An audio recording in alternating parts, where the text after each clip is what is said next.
그리고 이제는 편집이라기보다는 설정들, 옵션에 관련된 것들을 볼게요. 우리가 레이어들 중에서 조그마한 창들을 달고 있죠.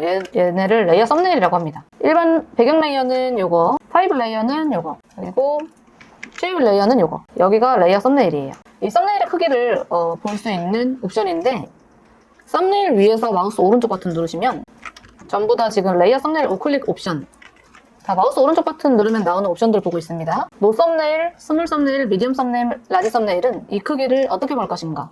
노 썸네일은 아예 안 보여요. 그냥 마크로만 보이고, 미디엄 썸네일은 이 정도, 라지 썸네일은 크게 보일 수 있습니다. 모니터가 크거나 이럴 때 유리하겠죠, 라지 썸네일은. 그리고 아무 레이어든 상관없으니까 썸네일 위에서 우클릭 해볼게요. 저는 기준을 지금 미디엄 썸네일로 해서 사이즈 보고 있고, 이 두 옵션 같은 경우는 뭐냐면은 클립 레이어 썸네일스 투 레이어 바운즈랑 도큐먼트 바운즈 이렇게 있어요. 지금은 저는 클립 썸네일스 투 도큐먼트 바운즈라고 되어 있어서 이 도화지 크기 대비 내 레이어가 위치한 위치를 이렇게 보여줍니다. 그러니까 얘가 조그맣게 보여지는 느낌? 도화지 자체가 보여지고 있는 느낌. 이게 도큐먼트 바운즈예요. 그리고 클립 썸네일스 투 레이어 바운즈는 이렇게 보여집니다. 그러니까 얘가 가지고 있는 모양을 확대해서 보여줘요. 이거 같은 경우는 뭐가 장단점이 있습니다. 그냥 조그만 경우 있죠. 이렇게 문서 자체가 조그만 경우에는 얘가 위치한 위치를 보는 게 유리할 수 있고, 만약에 문서가 세로로 엄청나게 크다, 상세 페이지 작업 중이다, 상세 페이지 작업 중이다 이러면은 그냥 이렇게 보여요. 전부 다. 얘가 어디서 뭐가 위치하고 있는 내 레이어인지 알 수가 없습니다. 그리고 엄청 조그만 그런 여기 별 하나 있어요. 별 하나. 그러면은 별 모양대로 보여주는 게 나을 수도 있잖아요. 이럴 때는 레이어 바운즈로 바꿔서 이렇게 보는 게 나을 수도 있어요. 조그만 할 때는 이렇게 딱딱딱 보고 뭔지 알 때 유리하고, 그리고 상세 페이지 작업할 때는 각 레이어가 뭘 의미하는지 알 때 유리할 수 있어요. 우리는 일단 기본적으로는 지금 상세 페이지 작업은 안 하니까 이걸로 해놓을게요.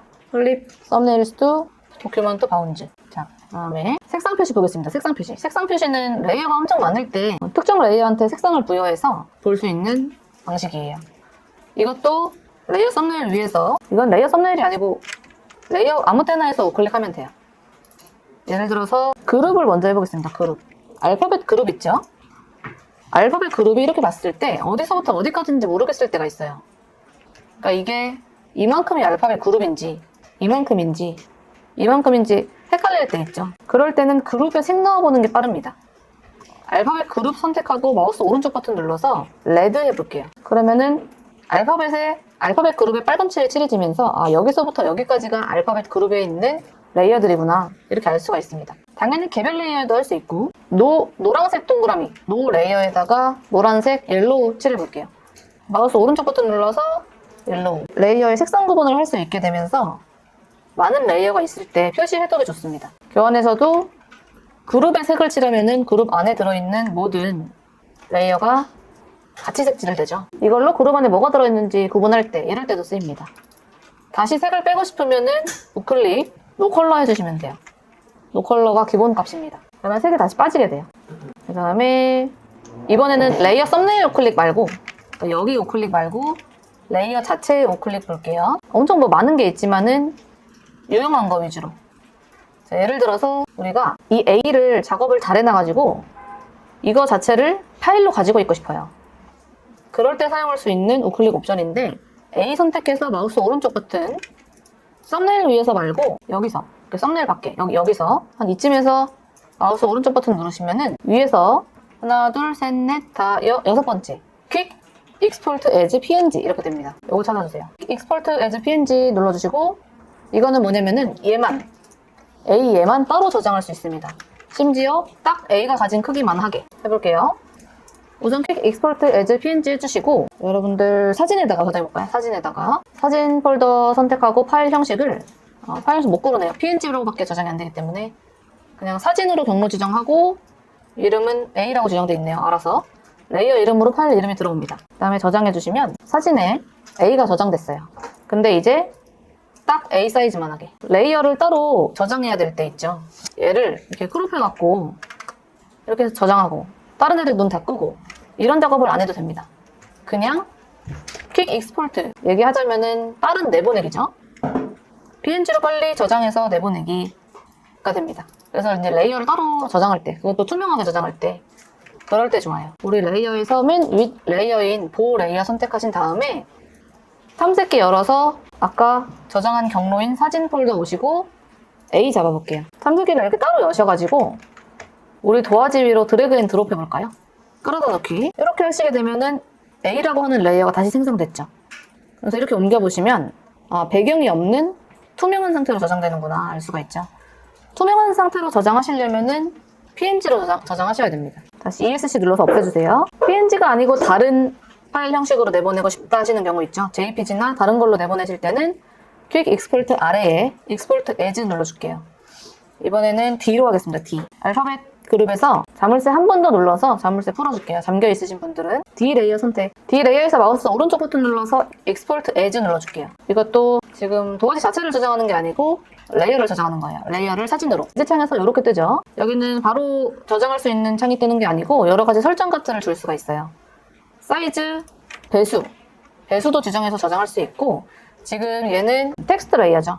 얘를 이제 뭐 2배나 3배까지 해서 키워서 저장할 수가 있네요. 우리는 1.5배로 해보자. 1.25배. 조금 더 크게 저장을 하는 걸로 하고 그리고 포맷은 JPG, 퀄리티는 100%. 이 정도만 하고 익스포트 내보내기 해볼게요. 익스포트 버튼 눌러주시고 아까 저장했었던 사진 경로에다가 파일 이름 건드리지 않고 그대로 저장해볼게요. 우리는 지금 JPG로 저장하려고 하고 설정이 JPG 퀄리티 100% 이렇게 되어 있죠. 따라서 그냥 그대로 저장해주시면은 아까 A는 PNG로 저장했고 지금 D는 JPG로 저장했어요. 보시면은 파일 유형이랑 이렇게 같이 볼게요. A 같은 경우는 PNG, D 같은 경우는 JPG로 저장했는데 PNG만이 투명으로 저장됩니다.